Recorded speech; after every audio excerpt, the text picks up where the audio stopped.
好，欢迎您回到新闻大白话的节目现场，我是钱子，介绍这1个小时的来宾。首先是国际政治专家赖玉乾老师，主持人好，观众朋友大家好，以及资深媒体人谢寒冰，主持人好，大家好。另外是退役少将厉正杰将军。钱子好，各位观众大家好。好，观众朋友，我们来看看川普的第2任期就职100日，他发表了一场演说，他志得意满，他说：“美国最成功的100天。”我们不再是中国优先呐，我们办到了。我们来听听看他怎么讲。145% tariffs on China, and that is basically an embargo. They deserve it. It'll raise prices on everything from electronics to clothing to building houses. You don't know that. You don't know whether or not China is going to eat it. That's mathematics. China probably will eat those tariffs, but at 145, they basically can't do much business with the United States. And they were making from us $1 trillion a year. They were ripping us off like nobody's ever ripped us off. 好，川普坚持他在接受 ABC 的这个 ABC News 的专访的时候，您刚刚看到他跟主持人其实有一番唇枪舌战他说中国会把这个关税吞下去，我们一定会赢在这场关税战里头，我们会得到非常多的税收而且呢，他还特别讲说，他们活该啊。他们过去占了我们很多很多的便宜呀。我们看到美国的财政部长说，谈判的时候也会把中国在川普第1任期的承诺跳票通通列入考虑。大家记得吗？中美的贸易战其实是第1任期，就是川普第1任期的时候就已经开始了所以他看起来全部为川普马首是瞻。而中国大陆的回应是什么？他说关税战是美方发起的呀。如果美方想要通过对话谈判解决问题，你就得停止威胁施压。可是看起来两边有在沟通吗？没有吧？川普当然讲说有，可是看起来好像没有这样的迹象。而另外，我们再来看看，包括关税对决的此刻，参议院通过了帕杜出任驻中国大使那他自己在听证会上说，这是21世纪最具影响力的外交挑战。未来我们看看到底这个大使会发挥什么样的作用。而另外呢，亚马逊Amazon 的商品现在开始它要在所有的货物上面说要附加关税的附加税，那当然会变贵啊，消费者一定会北送嘛，他可能就不会去买嘛。川普据说气炸了，白宫发言人就骂了这个贝佐斯他是亚马逊的这个创办人，他说怎么会这样子呢？你这样做让这个总统气炸，为什么？因为你就戳破了川普刚刚讲的，说关税他们会自己吞下，那这样子中国没有吞下嘛，所以你才会附加所谓的关税附加费嘛，就是一下子就戳破了这个川普的说法。而另外我们来看看呢，川普因为生气，所以他打电话给贝佐斯施压他，可是亚马逊就后来就只好退让了这个民不与官斗，所以他说不会标这个关税成本了。所以你就可以看到呢，各种企业界啊跟川普的角力啊拉扯啊，到现在呢一一的浮现那我们也可以看到呢，包括你看到 Temu 加收145%的进口费因为如果说像是这些中国大陆来的一些比较便宜的这些所谓的电商，也要加收145%的这个进口费，美国消费者会哭啊那你这个过去这些便宜的东西，像亿万富翁一样的购物，因为有些东西真的很便宜，必须讲随便买几块钱美金就有，那现在可能没办法了，我们要像农民一样的购物过去可能一下子买了好多好多东西，100块美金、200块美金，那现在要非常小心锱铢必较了。我们再来看看，包括美国国庆快要来了哟，7月份的美国国庆，现在可能连烟火都放不成，为什么？因为大部分的烟火都是 Made in China 所以《纽约时报》发表一个题目说，你能想象没有制造的美国家庭吗？的文章，如果没有大陆产品，美国甚至很难庆祝美国国庆，因为绝大多数的烟火都是从大陆进口的。那接下来还有什么 Christmas， 还有各种的节庆，怎么办呢？现在美国人已经在伤脑筋了那美国4月的关税收入的确有变多，增加超过60%，达到150亿美金创了纪录。可是我们来看看股市的市值蒸发啦，跌啦。所以蒸发了18兆美元这样子一来一往，到底谁得利呢？而另外呢，挑战美国关税决心，中国宣示了要开通广州到秘鲁的前海港直航，我们讲了很久哦，这个秘鲁这个新的这个港口，如果直线通航的话，会减少这个运送的天数跟成本。我们现在看到已经要这样做了哦，这中国大陆说的哦，这条航程30天可以节省20%的物流成本。目前已经有11艘货柜轮，总运量超过1万只 container 哦，这个货柜的船队投入营运了。而另外我们看到呢，因为美中的这个关税战、贸易战，所以中国航运出口货量崩了50%，很多东西过去是卖到美国去了，现在都停止出货了，所以美东、美西的港口进入了寒冬，这是我们现在面对的世界的现况。来，川普夸大其词啦，中美的贸易也不过就是5、6千亿美元，怎么会每一年赚了大概1兆美元哦？那这个是胡说八道了哈。但不过川普喜欢用夸饰法，那他喜欢讲就让他讲。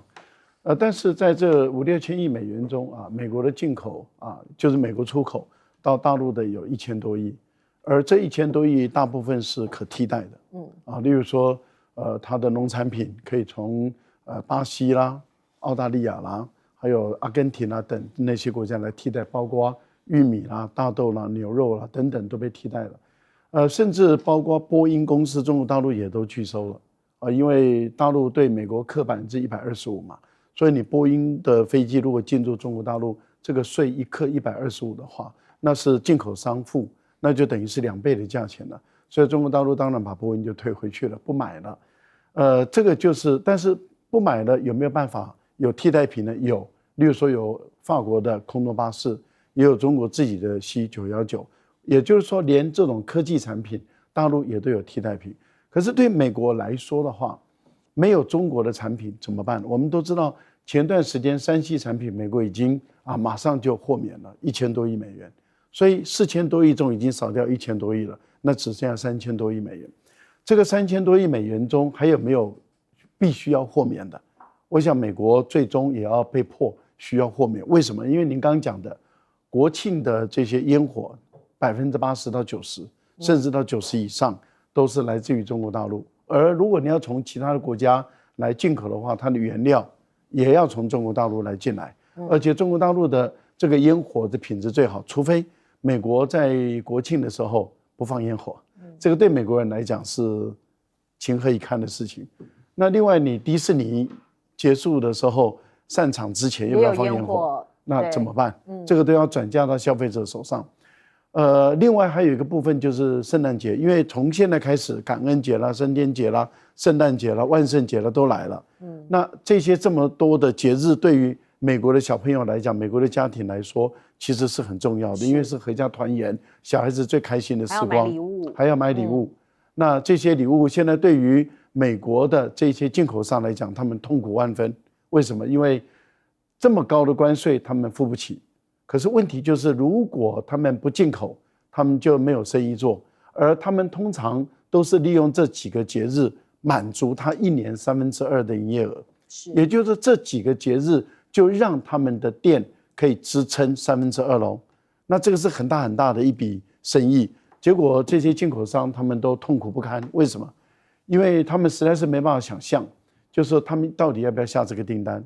这个订单一下的话，那这个完全是由进口商来吸收。可是消费者怎么能够出得了手买这些产品？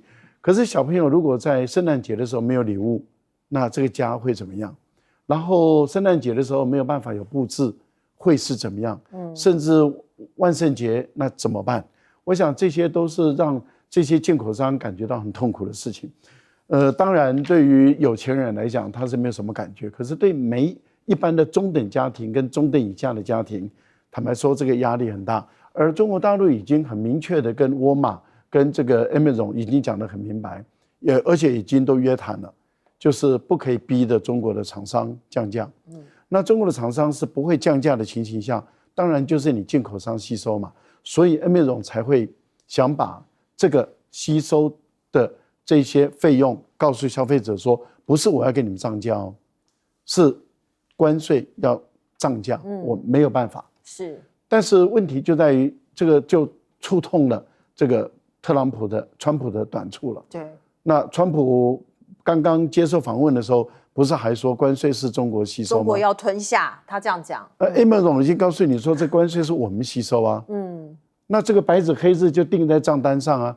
之前有一些网络上有一些流传，就是在路上问到一些有关于关税到底谁吸收，有很多美国人相信啊川普的话，以为是中国吸收。可是当时有个路人甲乙丙，他们走过去，他说我是进口商他说按照规定是我们吸收怎么会是出口商吸收呢？你不要说谎啊！但是他们可以说，他是民主党的，他们可以说这么说。可是现在是 Amazon 也好，或者是沃尔玛也好，当他把账单如果打出来，就是附加税，那这个就是完全戳破川普的谎言了。川普哪受得了？川普受不了的情形下，就逼着你不能给我列上去，是，这叫做掩耳盗铃。没错。你看这个川普这种事都干得出来，我觉得这样的一个总统，难怪让美国人痛苦，也让周边的加拿大人痛苦。我觉得这个总统真的是有点邪恶。斌哥怎么看？川普真的就是张嘴就来我还从来没有看过哪一个美国总统曾经说过中国优先，我从来没听说过。对啊，你到底在胡说八道什么东西啊？这个人就是自吹自擂嘛。那明明他现在陷入一个非常尴尬的处境。我跟你讲，不止中国大陆在跟他硬刚，现在世界各国大家都在静观其变。韩国最近也在宣布我们不急。他说反正这个协议不可能在他们大选之前谈成，也就是6月之前不可能会有结果。所以为什么全世界国家都要拖？因为大家看死你美国撑不住嘛，不就这样吗？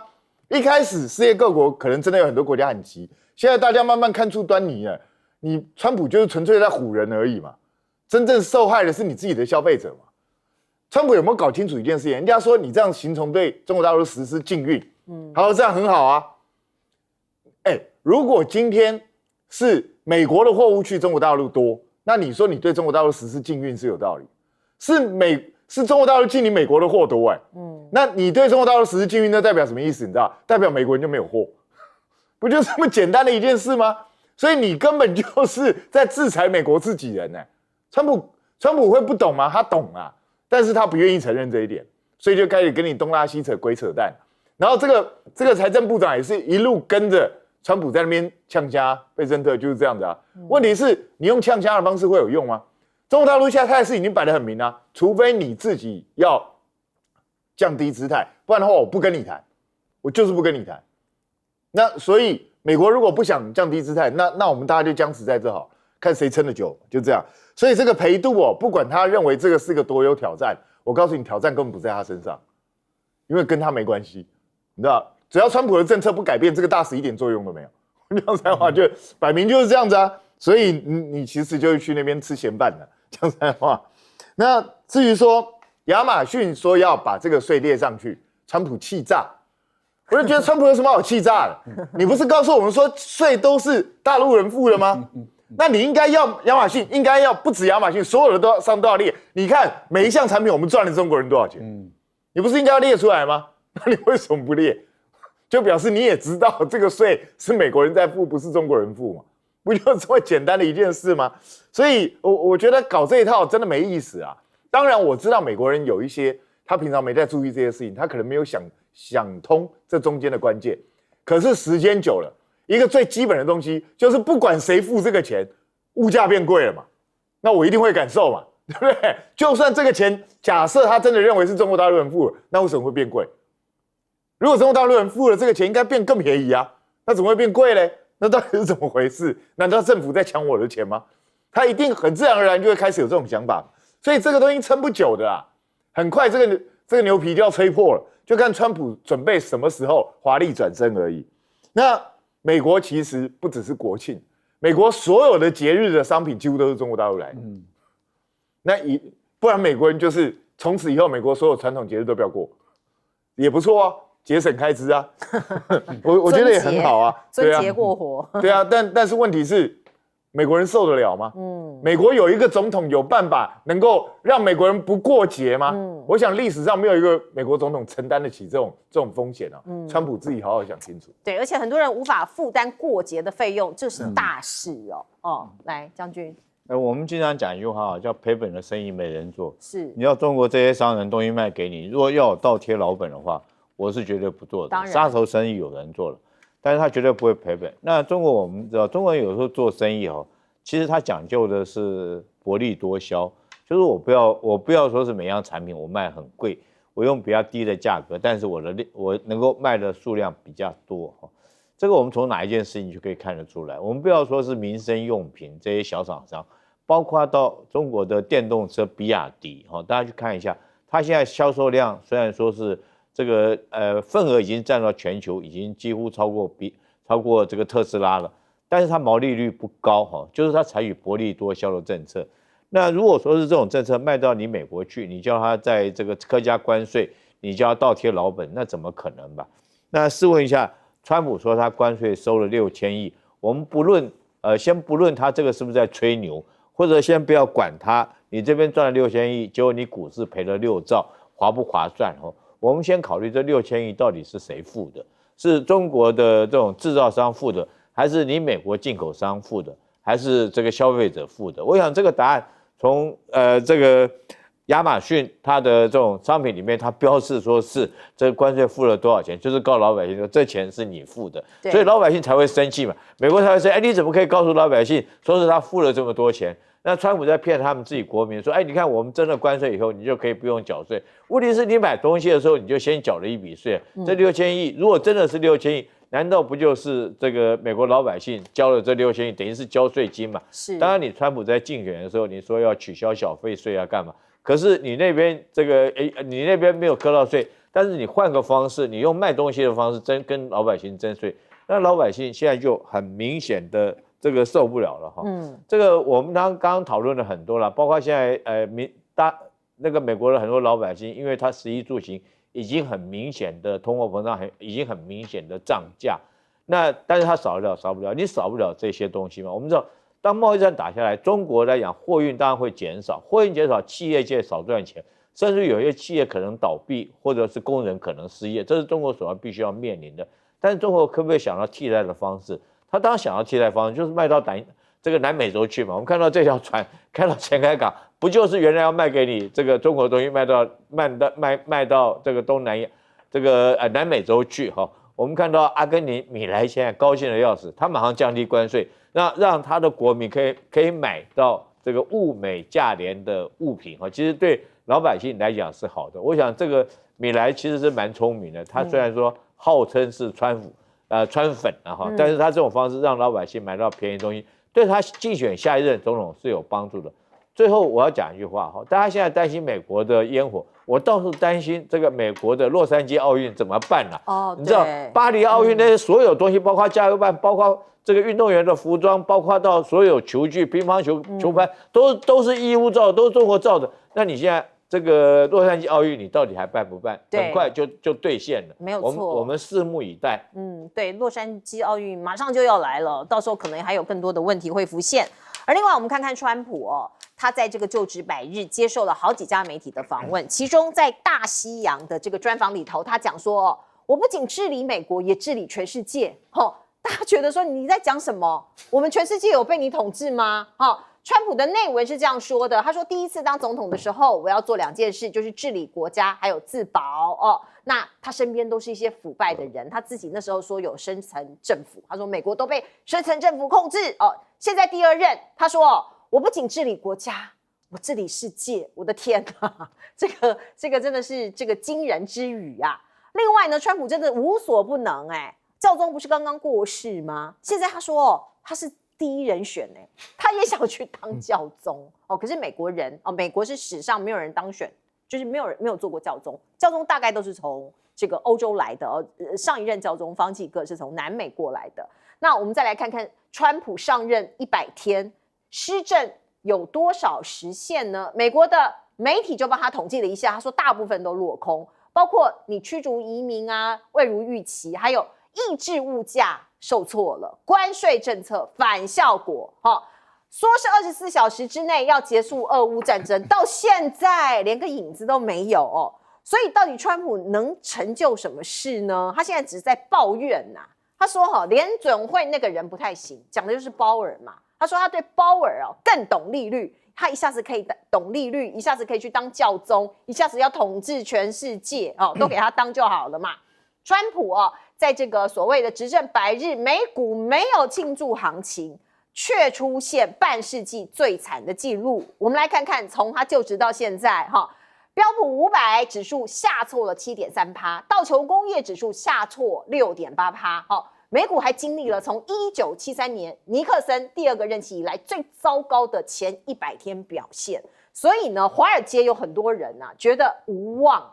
他们说，我们几乎感觉到自己正凝视着深渊，等待真正的经济损害到来。大家非常担心，都很错。那我们再来看看美国的邻国，过去对他来说是一个兄弟国，加拿大最近这个大选落幕了，选出来新的总统是自由党的那有人说是跌破眼镜卡尼在胜选演说时候说川普试图瓦解我们，所以我们要跟他做某种程度的对抗。我们来看看。Wants our land, our resources, our water, our country. President Trump is trying to break us so that America can own us. That will never, ever happen. It is true that President Trump has betrayed Canada. Our old relationship with the United States is over. 哇，他话说的蛮硬的所以有人说川普助卡尼当选帮助他当选。那另外 BBC 是这样报道，在大选过后，美加两国预计将就新的经济还有安全关系展开谈判。川普当然有祝贺他胜选了还是发了贺电。那另外我们看到中国大陆的一个评论者，某种程度是官方的账号说，川普第一个严重后果来了在关税大战之后。包括加拿大这一次的这个大选的结果，他认为是加拿大的民众很生气让自由党的士气大振，所以才拿下了这个大选的宝座，战胜了川普更中意的保守党。川普当然比较希望保守党可以当选。而另外我们看到加拿大现在民间的氛围是什么？商家争打枫叶牌，什么意思？枫叶当然是代表加拿大嘛，所以《华尔街日报》就说，现在有很多加拿大制造、加拿大设计自豪的为加拿大人服务等文字标签的商品数量越来越多，因为过去美国跟加拿大是密不可分，从美国来的他们都 OK， 可是现在他们更加强身份认同，某种程度就是要跟美国有一点这个割袍断义这样子的一个味道。而另外我们看到呢，叫做雪鸟族，因为加拿大大家知道在更接近北方的地方，所以有些有钱人他想要去南方度假，他会去美国，包括佛罗里达州、亚利桑那州买一个度假小屋来避寒可是现在他们很生气，因为川普的作为所以他们纷纷的把他们的这个房地产都卖掉了据说过去加拿大一年在美国的房地产花费大概是60亿美元，现在交恶了嘛，美国痛失这笔财源，还有这些人要缴税给美国，也痛失了这一笔税金。另外我们看看金砖国家有个外交级的这个算是部长级的会议他们来做一个这个所谓的一个 statement， 这个是巴西外交部部长他代表发言，他说金砖国家强调坚决反对保护主义的立场这个是金砖国家他们一个共同的声明。那中间王毅他就说，面对美国挥舞关税大棒，各国应该做出选择，是否允许世界重回弱肉强食的丛林法则这个语义也是蛮清楚的。而另外我们再来看看呢，印度这个国家它很柔软有人说它的这个常常是有各种的审时度势，所以呢你可以看到包括美国财政部长就先讲了，首批贸易协定最快本周公布，那印度有可能会列入第一波签署国这是贝森特讲的。那是不是在讨川普欢心呢？印度就抛出了说我会对美未来最惠国待遇所以这个是路透社引述印度官员的说法，说印度准备提出这样子未来最惠国的条款所以有可能对他先释出一个橄榄枝，看看能不能够在关税谈判的时候得到比较好的一个对待。川普在讲大话了，他没办法治理全世界了。你看中东地区的加沙的停火到目前为止还在战争中嘛，还在开火。美国的哈姆杜鲁门号都被这个胡塞组织打的那个来一个大转弯，结果把自己的这个大黄蜂咆哮者跟他的拖车这个2个都抛下海里面，现在还不晓得该不该打捞了。因为他们如果要打捞的话，船就要静止在那个地方，静止那个地方要打捞的话，那胡塞就刚好就把它当靶船来打。这个对于美国来讲，现在不知道该怎么办啊。然后你看俄乌的问题，到现在已经上百日了，到今天为止战争还在打，他一点办法都没有。所以我个人是觉得说，对于川普来讲，他是一个吹牛。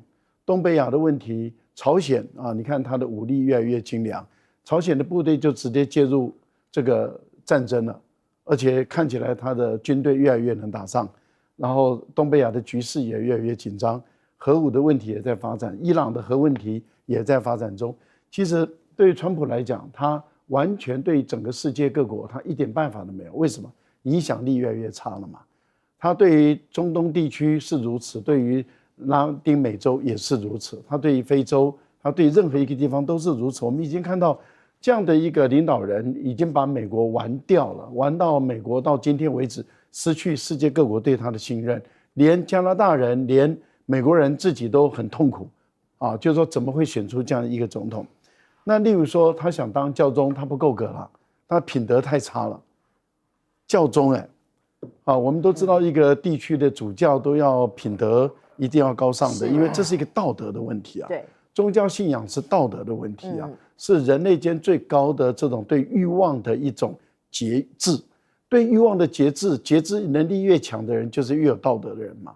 那以川普这样的一个个性来讲，对欲望毫无节制的人，管不住自己的任何欲望，他怎么能够当教宗？我想这个人亵渎了。我觉得这个对天主教徒来说的话，听到他讲这句话，内心里面其实是很不满的啊，因为你等于是公然的亵渎了天主教啊，因为这个是不对的事情。我们现在比较想看的是什么？想看的是川普怎么跟这个卡尼见面。因为卡尼他的态度很明白的，就是反川普。是。那以川普这样的一个人跟一个反川普的强悍的卡尼，两个人如果要见面的话，我觉得谁表现得比较凶，这个很有趣哦。就是到底是一方要示弱，还是两个人就是说握合了然后拥抱，还是说双方在握手的时候，就像那个安倍晋三一样，被强握手的时候啊，那个鬼脸就表现出来。那不知道两位到底该怎么见面啊？我觉得对于卡尼，对于加拿大人来说，现在他们是愤怒的，他们是生气的，因为他们已经被这个川普一而再再而三的羞辱。那一直不停的被羞辱之后的卡尼当选，如果第一时间跟川普见面的时候，他到底该用什么姿态来跟川普见面？那川普面对一个强悍的反川普的人，那对于川普来讲，他到底该怎么办？要以礼相待，还是不要以礼相待，还是更加的粗鲁？我想这个部分也值得我们大家去关注。我想很多媒体在他们两位见面的时候，也都会关注这个交题，因为这个川普确实是想并吞加拿大，卡尼是代表加拿大人是拒绝被并吞。那两位如何交手？我觉得值得我们去观察。是对，在政治上面，大家可以看到很多的意涵。来，请教彬哥。川普治理全世界，我们大家全世界看到你被普丁耍得团团转，治理全世界，这样你旁边那个加拿大你都搞不定，你到底在治理哪个世界？你现在美国国内到处都是反对你的声浪，所以我觉得就是自我感觉良好。对啊，他自己开心嘛。那当然，他讲说他要当教宗，那个是一句玩笑话，他是在开玩笑。可是这也是很不得体的玩笑，因为教宗才刚过世，正要选，你在这时候开这个玩笑好吗？那当然，川普可能不以为意，可是你也不想想看，你离过3次婚，破过6次产，你还要当教宗，你觉得天主教要收你吗？所以我真的觉得够了。那联准会这个东西。你说这个川普敢讲自己比鲍尔更懂利率，我觉得川普绝对比鲍尔更懂炒股票，利率他绝对没有他懂，所以这个川普就是不断的在自吹自擂。可是他给自己，你说他要贯彻自己的政策去实行一些东西，遇到阻碍就算。加拿大的事情我从头到尾搞不懂，他去吃加拿大这个豆腐到底想干什么？我完全不知道。实际上，加拿大人这次的选举结果等于狠狠打了他一个耳光，是，因为本来自由党是大家在去年的时候，所有的民调显示自由党是90%要输掉啊，是保守党会赢啊。对，结果就因为你川普这样起来恶搞，结果反而让自由党跟卡尼窜上来。是。那卡尼当然一方面他坚决反对川普的并吞，另外一方面更重要，因为他当过英国跟那个加拿大央行行长，所以他们也认为说他大概比较有办法面对美国的关税攻势。那其实卡尼未来前途还蛮艰困的，因为他毕竟还是个少数执政，他也才拿到168席，保守党还有144席，所以他的执政基础也不是很稳固。那未来能不能走得出去，就是看他。但是他现在川普帮他创造了一个很有利的，也就是民粹可用，因为他成功的帮助卡尼把加拿大人的民族意识激昂起来了。那在这种情况下，至少卡尼暂时可以保持一个相对稳定的一个状态。那我就不知道川普做这件事情的意义到底是什么。你事实上不可能真的去并吞加拿大，那你嘴巴上一直讲这件事，我不知道到底川普实际上想干什么，我真的搞不懂。那现在美国自己开始慢慢陆陆续续尝到苦头，不只是加拿大撤回投资，其实你是世界其他国家，你现在会想要投资美国吗？是正常人应该都会观望，因为你政策都还没有决定，你到底未来会怎么走向不知道。我现在去投资美国风险过大，那对世界其他国家来说，美国这个世界第一大市场开始实现保护主义，当然是其他各国所反对。而且美国自己过去也是反对保护主义的，你一直都是叫别人开放市场，结果现在你自己说要实行保护主义，这不是很好笑吗？觉得全世界都欠你的，到底欠你什么？那只是呢，他们现在把印度列入第一波的谈判名单当中，我个人觉得挺有趣。美国当然很想抓紧印度，然后来看跟印度联合来打击中国大陆。可是问题是，如果川普知道历史的话，就知道跟印度谈判，印度人就算跟你谈好了，他也不见得会遵守。他现在给你最惠国，将来也不见得会给你。然后，但是别人给他的东西，他都一定要到。印度就是这样的一个国家，所以我觉得美国现在当然是想要营造出一股声势，可是未来是否真的能够如愿，我看变数非常大。没有错。来，直接问一下将军怎么看？川普想干什么？川普想当这个川大帝哈，他想要他所谓的美国再次的伟大，其实他就是想建立一个美利坚这个大帝国的这种心态。比照以前历史上面的罗马帝国，或甚至于是蒙古帝国，他想要统治全世界。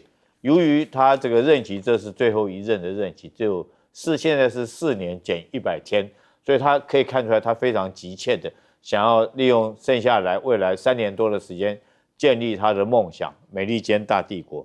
你从很多事情就看出来他是这种梦想嘛。第一个，我们不要讲关税大战，我们将他就任的时候他所发出来的这些所做的所为，第一个，他要将加拿大并吞为第51州，到现在他还认不清楚事实，就是要并吞人家加拿大的国土。第二个，他要将格陵兰买下来。那第三个，他认为说是这个巴拿马运河是他的，他要占领巴拿马运河。现在甚至于更说，他的军舰或者美国商船通过苏伊士运河不需要缴费。难怪这一切种种你看不出来，他就是想要建立他美国的帝国。可是你要知道，现在时代已经不一样，他只是流于狂妄，只是流于梦想，只是在做梦。因为世界局势绝对不是像是这个，在这个上古世纪，罗马帝国是这个西元前的事情，他现在还抱着那种幻想，所以他现在想要当，你看他居然想要当教宗，但是你要当教宗，我觉得你现在可能连进入天主教的教堂都会被轰出来。为什么？自从你参加教宗的丧礼上面，你这不得体，穿了一件蓝色的西装，不跟大家一样不穿这个一件黑色西装，然后公然在里面嚼口香糖，而且是在丧礼的时候拿出口香糖出来嚼，还在那边滑手机。我觉得你这些种种动作，我觉得你这根本就天主教的教徒根本没有办法接受你。然后你知不知道这个天主教教宗是要经过枢机主教他们推选出来的，也不是所有枢机主教都一定是一个就能够当选。那这个梵蒂冈来讲最近大家在期待的是放的是什么烟，黑烟还是白烟？那如果说是秘密会议很合理的推选出来教宗他是放黑烟的，不然是放白烟的，那人家有很严谨的规矩。那你川普在讲什么？我觉得你美利坚帝国你成不了，但是你可能成为一个新兴帝国的这种教皇都很有可能，跟美国以前那部电影一样，猩猩后来统治了人类，你是不是还在做这种白日梦？是对，川普他的做法的的确确跟过去所有的美国总统都不一样，而且不断的刷新我们的三观。不过我们来看看一则最新的消息，这是来自于美国4月30号，美国国家科学院它公布了最新当选的院士还有外籍院士，其中30名外籍院士里头有1名高龄95岁的来自于中国大陆的院士，叫屠呦呦这个。他当选美国科学院士的外籍院士他怎么说呢？他的研究是属于中医科学那有一个青蒿素研究中心那也有人在底下做一些评论说，你这个美国科学院，你是想要气死川普吗？你选出了一个中国籍的外籍院士所以某种程度还是很多独立机构还是依照他们自己的专业判断。不过我们先来看看。川普如果打倒中国，美国就能称帝吗？刚刚将军也讲了，川普想要称帝，称霸全世界。可是我们再来看看，过去沙烏地阿拉伯的王储曾经讲过这一句话，他说：“如果中国垮了，全世界都会垮。”那个时候，沙尔曼是怎么说的？他说：“中国有10多亿的人口，你没有必要看着中国倒下，因为它占了世界的 GDP 大概是13到14%全世界的人口是15到20%。”如果这个国家倒下，他认为地球上每个国家都会倒，包括美国所以这个是来自于其他国家的评论。而另外，晶片战当然是重中之重我们看到川普要围堵嘛，可是美国媒体就说华为测试新款的 AI 晶片看起来有成功而且企图跟辉达的高阶晶片较量，因为辉达有被管制嘛这是来自于《华尔街日报》就是华为它有一个 Ascend910D AI 处理器说是这个处理器呢可以跟辉达一些高端的 AI 晶片一较上下一争高下。那另外 DeepSeek 当然这个算是一个非常大的成就现在据说这个 R2 要出来了，而且彻底摆脱辉达所有的晶片都来自于华为如果是这样的话，美国可能晚上都睡不着觉了。而另外我们再来看看阿里巴巴因为中国大陆自己内部有很多竞争在 AI 的晶片里头，阿里巴巴说它新一代的 AI 模型也开始在不断的在这个进步和进阶它发布了新一代的通义千问 QWIN 3系列的 AI 模型说它的这个新版模型参数仅只有 DeepSeek R1 的1/3，成本也下降了所以可以看得出来，它内部其实也是竞争的非常的剧烈。而另外呢，辉达的 H20 晶片现在有没有可能因为进不去或者被管制，会不会跟中国成立合资公司呢？现在这个记者有闻到这样的味道，可是 NVIDIA 就立刻否认，说没有，可能担心万一消息泄露就成不了事不晓得现在有这样子的风声出来。而另外我们看到习近平在干嘛？昨天他去上海去视察人工智慧企业，对于人工智慧这一块看起来官方挺到底。而另外呢，比 AI 更可怕科技大佬说美国如果你这个技术输给中国，你就惨了，核武系统也会被破解。这是来自于微软的总裁史密斯的说法他在文章中示警，在这个量子电脑这个竞赛，你绝对不能输，如果输了你就惨了。好，那我们再来看看包括稀土这件事情，中国大陆不是就是拿出这个武器，我把你这个稀土我禁止你出口到美国，那美国很多武器啦各种高科技都需要稀土。那现在呢，美国还要突破，它怎么突破？它从这个贵金属的封锁的突破是挖这个深海挖矿，因为他们深海有矿。还有另外一件事很环保的，它从旧的硬碟中提取，这是他们说是透过绿色化学的方式提取旧硬碟中的稀土，实现稀土元素的回收以及循环利用。如果成功的话，当然很好啦，可是不知道到底能不能够实现。而另外呢，我们看到包括这个美国的军事霸主的地位，有可能因为这个稀土禁运这件事情，会动摇美国的这个世界的军事霸主因为我刚刚讲了嘛，武器都很多都需要这些稀土的这个制作，如果没有的话就很惨。包括我们来举例，美国 F-35每一架就有408公斤的稀土材料，现在目前都是从中国过来的哈。虽然美国拥有自己的稀土矿，可是你要开采，他们现在都才刚刚开始。例如加州的 Mountain Pass 矿，可是技术上还是有一些这个落差哦。所以呢，现在中国大陆的说法是，你就算开采出来好了，你还是要运到中国大陆去进行提炼。你这个提炼的技术，现在美国没有哦，所以这个是现在两边在科技战上面的状况。哎，老师。确实，中国是人口最大的国家之一嘛。现在印度也是14亿人口，但是中国大陆的贸易超过美国，是全世界最大的贸易伙伴国啊。中国大陆的制造业超过美国，是全世界最大的制造业大国。然后中国的科技已经赶上美国，所以是全世界最强大的科技强国。那最后一个就是未来中国大陆也会是一个全世界最强大的消费大国。也就是市场大国，因为它一定会取代美国成为全世界最强大的市场大国。那你想，有世界4大的集中在一个国家，它一瓦解或是它一倒了，全世界全倒，所以没有任何一个国家会得到好处。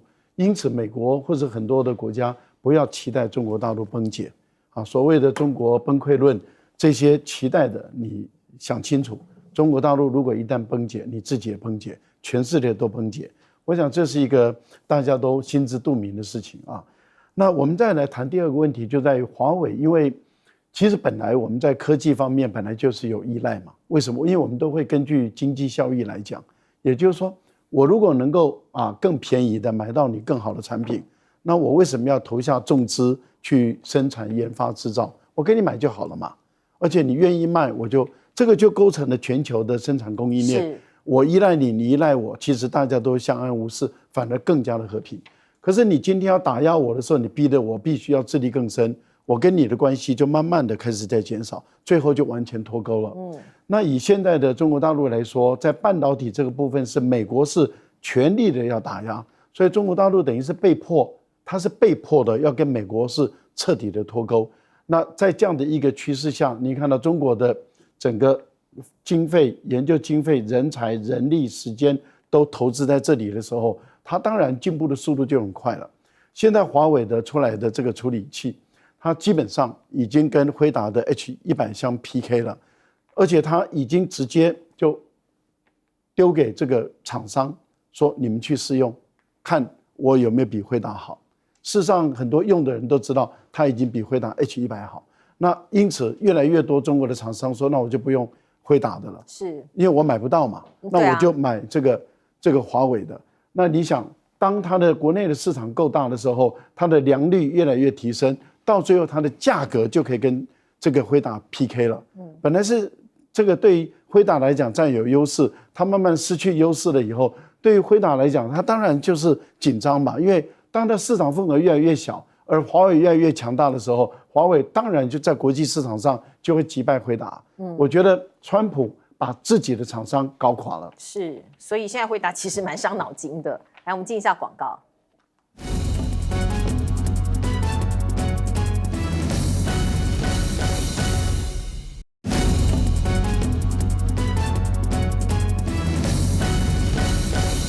好，请教彬哥怎么看？我觉得，其实这是一个很简单的道理啊，也不是说这世界上没有中国就不行，没有美国也不行，因为这就是全世界最大的2个经济体啊。这2个经济体如果不管谁倒，世界都要遭殃。是啊，2个一起倒就更惨。对，这是地球现在就是地球村嘛，大家经济都是联动在一起的。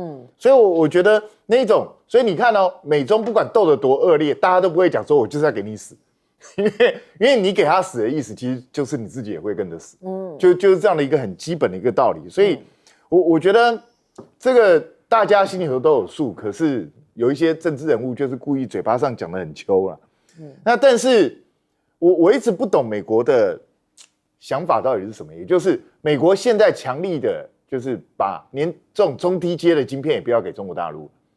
那你们其实是在帮中国大陆创造一个非常好的一个晶片养成的环境，因为很奇怪嘛，你说最高阶的不给他，我可以理解，你也不要让你拥有先进的技术。可是你连中低阶你也不给他，你是逼让他的厂商有机会，即使他技术比你差，但是我都有市场可以去卖。你不是在帮他创造环境吗？我不懂这到底什么道理。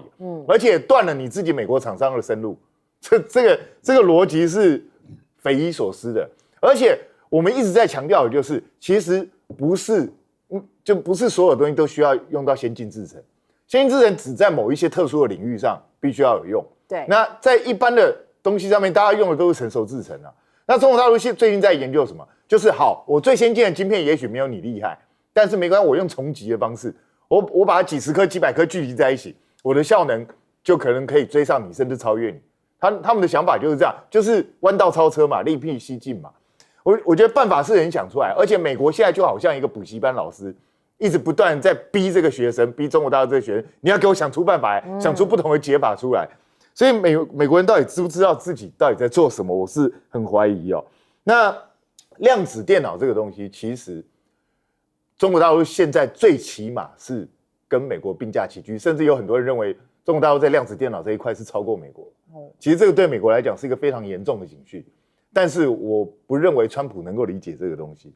那这个在未来的科技领域上是用途非常非常大，可能过去的很多我们观念都会直接被颠覆掉。这个是完全不一样的一个领域哦。所以如果川普周边的团队的没有人深刻认识这个东西，未来美国的优势可能在一瞬间莫名其妙就失去。那至于说稀土的问题，他们现在告诉你说他们要用 recycle 的方式回收干嘛？那个是不得已的做法，好不好？那个你能够 recycle 多少东西回来啦？而且那个成本一定超级贵，这个大家都知道的事情嘛，那都是缓不济急的。我觉得美国要打这场战争之前，根本都没有预先准备好，然后现在临时抱佛脚去想这些东西，其实基本上都没有用。好，我们进一下广告。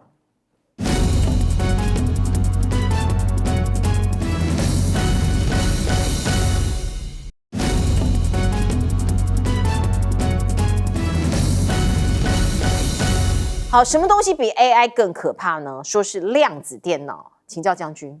量子电脑这个我用一个比喻给大家比喻。假如说我们去听一场音乐会来讲的话，你可能看到独奏、小提琴的独奏或者钢琴的独奏，那大概都一般的电脑大概就像是独奏。